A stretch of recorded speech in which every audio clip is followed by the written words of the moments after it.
What's going on, YouTube? Your boy's back. It's your boy Trey back again with another video. And yes, this is I almost said Super Bowl Sunday. That's crazy, but this is NFL Sunday, and I have a lot to say. I was gonna make this. I was gonna let this video come out a couple weeks ago, but in that video, I clearly sounded tired, and I didn't want to release videos with me yawning all over the place. So here I am. I'm back. And I've got a couple things to talk about. Got a couple things to talk about with Shedeur. Got a couple things to talk about with the Titans. And I got a couple things to talk about with the Ravens. Now, let's start with Shedeur Sanders because the Browns just suffered another blowout loss to the I almost said to the Browns, to the Lions. And they saw Shedeur Sanders kind of looking sad on the sidelines. And I'm just thinking to myself, this all could have been prevented, in my opinion, because a couple weeks ago when they played the Ravens, a report came out that the Ravens had interest in drafting Shedeur. They even called the Sanders family to try, gauge where Shedeur is at in the situation, but Shedeur Sanders declined. So it's like my mind was already turning like, okay, that's weird. And then we go on to another situation.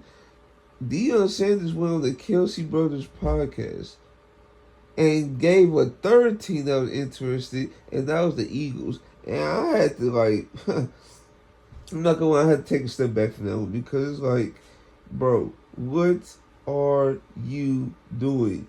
Like it's unfortunate that you didn't get drafted rounds 1 through 3.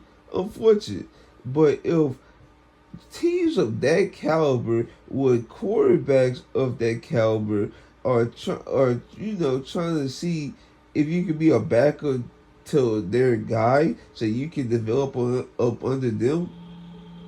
I don't. I just disagree with Shedeur Sanders saying, "Oh, I don't want to back up with Marjan because I feel I will never get a chance to play." That's the wrong mindset to have, in my opinion, because look where he's in now. Look where he's in now. Like, he's scout team QB. He should not be a scout team QB. He should at least be a backup QB if he wasn't going to start.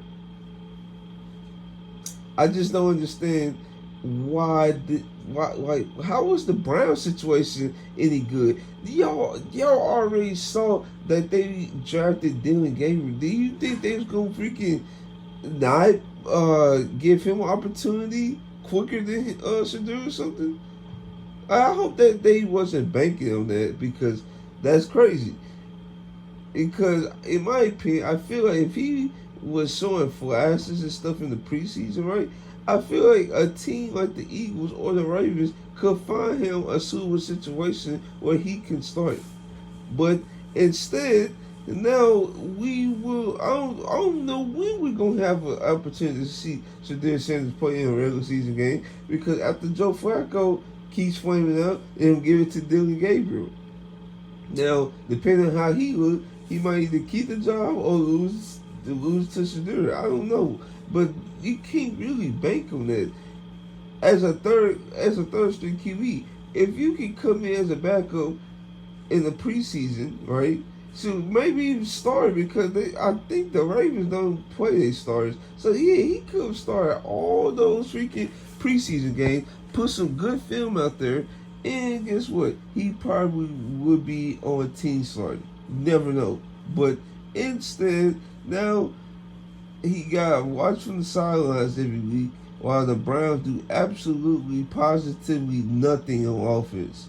But I digress. I just feel like that was a bad move from the Sanders family of their thought process right there. And I'm moving on to talk about the Titans. Now, the Titans, like they either, let me see, they lost to Broncos, Rams, Colts, Texas. So they're clearly 0-4 right now. And I want to drop this video, like I said, a couple weeks ago, maybe a week ago, when one of the Colts players said they saw the Titans not be amped for the game. Bro, at that time, we was in the third week of the season. How in the world are guys not getting amped for a game day that's paying them millions of dollars week 3 of the season. How are we approaching players that's about to already quit on the team? And to make it all worse, the freaking Titans got shut out today, bro, by the Texans, who also was having their own problems in the locker room. Like, this is the stuff that's been irritating to watch as the Titans try to rebuild this thing back to playoff contention. It just looked completely bleak. Like, I just don't understand why the Titans can't be like the Rams, for example. Like, the Rams be doing soft rebuilds. Like, they be having seasons where, oh yeah, they just not good, but it don't look bad. That's my point. If it have to get to a point where it always get to a point where it's dire, bro, that's just not a good situation to be in after being a perennial playoff team. Like, why does it have to be like that? We were a perennial playoff team, okay? Then after that, we became a freaking a lotto team, and then after that, we became a playoff team again. Now we back to lotto, bro. Why it just cannot be a 1-2 year thing instead of a 3 to 5 year thing where we have to wait until this thing gets rolling? Our freaking stadium is about to get rebuilt next year, bro. Not rebuilt. The new stadium they got, I think is, if I'm correct, is either next year or the year after that. So we about to have a new stadium, and we about to still have the potential to be trash. That is crazy to me. Crazy. With this new stadium, we need to be closer than where we are right now to playoff contention, because we not finna have this big grand stadium with potential celebrities and stuff finna come watch the game, and the game's gonna already be expensive because they're gonna have to pay off their stadium. Like, I just don't get it, man. I'm very frustrated.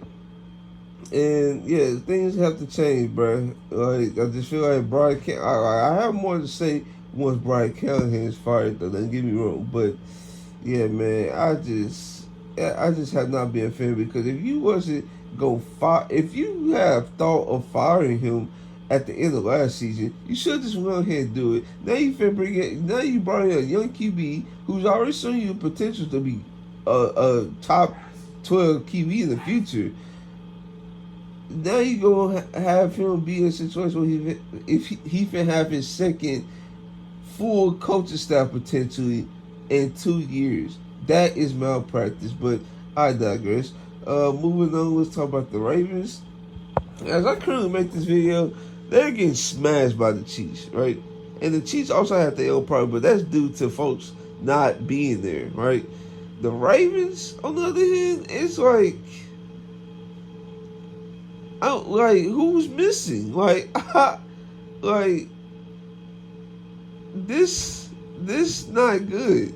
Like, you blew a freaking game to the Bills, where you had the lead majority of the game, and also had it in the last few moments of the game, and team just peed it away. Like, and then losing the game to the Lions in a shootout, it's like this defense is horrific now.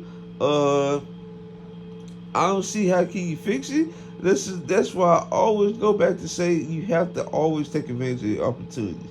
Once that defense was shut down Patrick Mahomes and that Chiefs offense back in 2023, I think, in that conference championship game, that's when the freaking Chiefs, that's when the Ravens should actually went to the Super Bowl. But instead, the offense did nothing, and yeah, now we in a situation where they're going to have to do like a soft rebuild themselves and try to fix this, because yeah, it's not good. You got Neil BK, he got a neck injury that could be career threatening. You never know with neck injuries.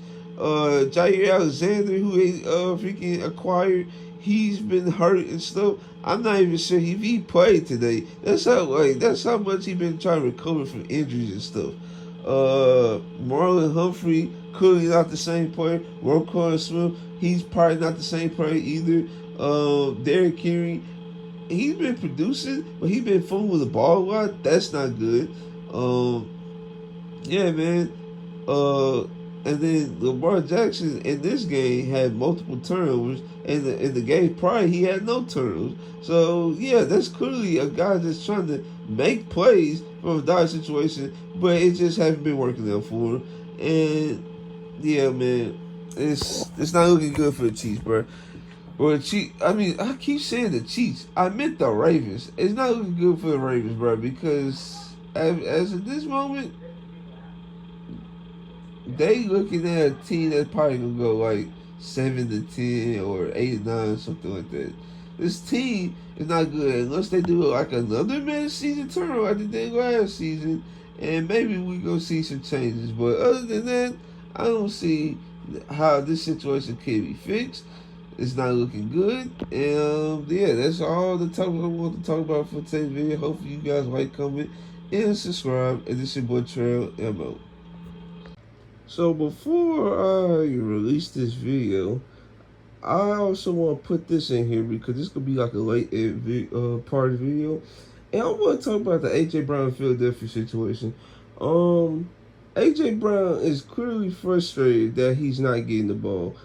He declined to take media interviews, but instead posted a cryptic tweet saying, if they not listening to you, just go on about your day, shrug your shoulders, and move on, or something like that, right? That clearly shows a man that's clearly frustrated. And Philadelphia fans just think he's supposed to be okay with that because they win games. No, he obviously posted on Instagram over during the off season that yeah, he's satisfied that they won, but it wore off in 2 days. He said his satisfaction is when he get to freaking dominate the DB that's in front of him every single Sunday, Monday, Thursday. So I just don't understand why Philly fans think he's supposed to be okay with that. And they call just blatantly I don't know, bro. I don't think they think these receivers are supposed to have emotions or something. But it's gonna get to a point where even Devontae Smith is going to get frustrated with this offense. And Devontae Smith don't say anything. So if it gets to that point, Philly fans need to look in the mirror. They already acknowledge that the offensive coordinator, but the fact that these receivers can't complain at all is ridiculous to me. They already won the Super Bowl, and your offense get worse? How does your offense get worse? I understand they lost their offensive coordinator, Kellen Moore, to the Saints, but why every single year they change a coordinator, they offense gets significantly worse? I almost called it Nick Sirianni, but Shane Steichen, when he left to go to the Colts, they offense got worse. Okay, boom, they fired that offense. I think his name was Brian Johnson, something like that. All right, they hired Kellen Moore. Okay, Kellen Moore. They offense improved tremendously. Saquon had 2,000 yards. The offense was clicking on all cylinders. Okay, boom, he goes to the Saints. Now the offense got worse again. So I don't understand why the offense just not sustaining offensive productivity. Every year they have to change our coordinator. I just don't understand that. That's wild. And then the folks main argument about A.J. Brown, he should be complaining and stuff like that, is, he had 9 targets. Bro, I had looked at the video of all 9 targets. Bro, I feel like maybe 1 or 2 was catchable. Dog, most of the passes was like out of bounds. At his feet. Overthrown. Like, bro, they can really miss me with that. So yeah, that's really all I got to say for this time. I'm finna drop this video before I go to work. So yeah, if you guys like this video, like, comment, subscribe. This is your boy Trail. I'm out.